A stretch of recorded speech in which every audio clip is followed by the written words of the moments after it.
माजी खासदार सुजय विखे पाटील यांनी संगमनेर किंवा राहुरी विधानसभा मतदारसंघातनं निवडणूक लढवण्याची इच्छा व्यक्त केली होती की आता मला वेळ आहे तर शेजारी पाहू आजूबाजूला कुठं काही संधी सापडली तर मी अर्ज करतो.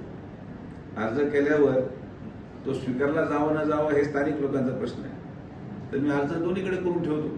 यावरून काँग्रेस नेते बाळासाहेब थोरात मोठ्याचं लाडकं लेकरू त्याचा छंदच असेल तर तो पुरवला पाहिजे या मताचा यांनी सुजय विखेंची खिल्ली उडवली होती. मुलाचा हट्ट पुरवण्याचं काम वडिलांचं आहे त्याची त्यांनी चिंता करण्याचं कारण नाही. यावर प्रतिक्रिया देताना सुजय विखेने देखील टोलेबाजी केली. ते नक्की काय म्हणाले तुम्हीच ऐका. प्रश्न ते काय बोलतात त्याचं काय माझं म्हणणं नाही आहे. मी काय हट्ट केलेला नाही. आपण संगमनेर तालुक्यामध्ये महायुतीचा उमेदवार निवडून आला पाहिजे त्या दृष्टिकोनातून आपला प्रयत्न आहे आणि निवडून येण्यासाठी जे काय करावं लागेल ते संघटनेच्या वतीने केलं जाईल. आता महायुतीची सत्ता आणण्यासाठी जे कोणी इच्छुक असतील या तालुक्यामध्ये संगमनेर विधानसभेमध्ये त्यांनी आपले म्हणणं पक्षश्रेष्ठीवर द्यावे. आपण प्रत्येक जणांनी म्हणणं दिल्यानंतर पक्षश्रेष्ठी त्याचा निर्णय की त्याच्यामध्ये हट्टाचा कुठला विषयच येत नाही.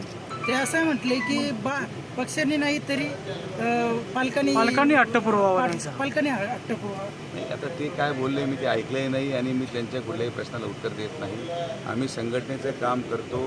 संगमनेर तालुक्यामध्ये आणि विधानसभेमध्ये महायुतीचा आमदार यावा ही संकल्पना आहे आणि महायुतीचा आमदार होण्याच्या दृष्टिकोनातून संघटना प्रयत्न करेल. आज आश्वी येथील कार्यक्रमात आज राजेंद्र पिपाडा त्यांच्यासोबत स्टेजवर दिसून आलेले. काही काळापूर्वी ते आपल्यासोबतही दिसत होते, मात्र आज तिकडे गेलेले दिसून येते. तालुक्याची जनता पाहिजे की कोण कुठं होता, कोण कुठं जात होतं. तालुक्याची जनता सगळी पाहिलेली आहे.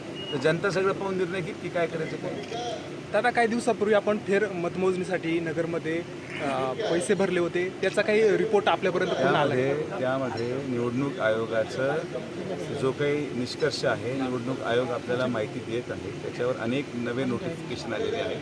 निवडणूक आयोगाचं एकदा अंतिम नोटिफिकेशन आल्यावर आपण त्याच्यावर अप्लाय करू शकतो की कधी कोणती तारीख ठरवायची. तर ते माननीय जिल्हाधिकारी साहेब आहेत, ते सुट्टीवर होते. ते आता आल्यानंतर त्यांच्याशी चर्चा करून आम्ही ती तारीख निश्चित करणार आहोत. दादा, काल देखील तुम्ही बोलले होते की संगमनेरसाठी मी इच्छुक आहे. आज पण तुम्ही त्या मतावरती ठाम आहेत का आपल्या?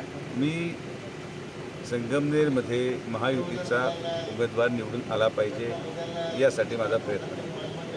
महायुतीमध्ये 3 घटक पक्ष आहेत. त्या 3 पक्षामध्ये एक भारतीय जनता पार्टी आहे. भारतीय जनता पार्टीच्या व्यक्ती जर या तालुक्या स्तरावर सर्वसामान्य जनता ज्याची मागणी करेल त्याला उमेदवारी द्यावी लागेल. त्यामुळे ती मागणी कोणाची होते हे आपल्या चालू कालांतरामध्ये पाहावं लागेल. मी फक्त एवढंच म्हणतो की जर संघटनेची मागणी आली तर मग माझी काही हरकत नसणार. संघटनेची मागणी तर अजून संघटना बांधायची, संघटना व्हायची, तर महायुतीचा आमदार निवडून येईल या दृष्टीकोनातून आपल्याला प्रयत्न करायचा. राहिला मुद्दा राहुरीचा, तर राहुरीमध्ये माननीय कर्डिले साहेब हे त्या ठिकाणी माजी आमदार आहेत, 2 टर्मचे आमदार राहिलेले आहेत. त्यामुळे पक्षश्रेष्ठीकडं जो योग्य वाटेल तो निर्णय होईलच. मात्र कर्डिले साहेबांच्याच नेतृत्वाखाली मी आजपर्यंत राजकारण केलं. त्याच नेतृत्वाच्या अधीन राहून या भविष्यात पण काम करत राहणार. याचा अर्थ तुम्ही काहीच बघत नाही, हे जनतेने पाहिलेलं आहे हे सगळं. त्यामुळं माझ्या पाहण्याकडे किंवा त्यांच्या बोलण्यावर कोणीही गांभीर्य घेत नाही. शोकांतिका ही आहे की ज्या तालुक्याचे तुम्ही आहात त्या तालुक्याच्या पत्रकारांवर तुमचा विश्वास नाही. तुम्ही नगरमध्ये जाऊन पत्रकार परिषद घेतात, याच्यावरच त्यांची तालुक्यामधली वास्तविकता लक्षात येते.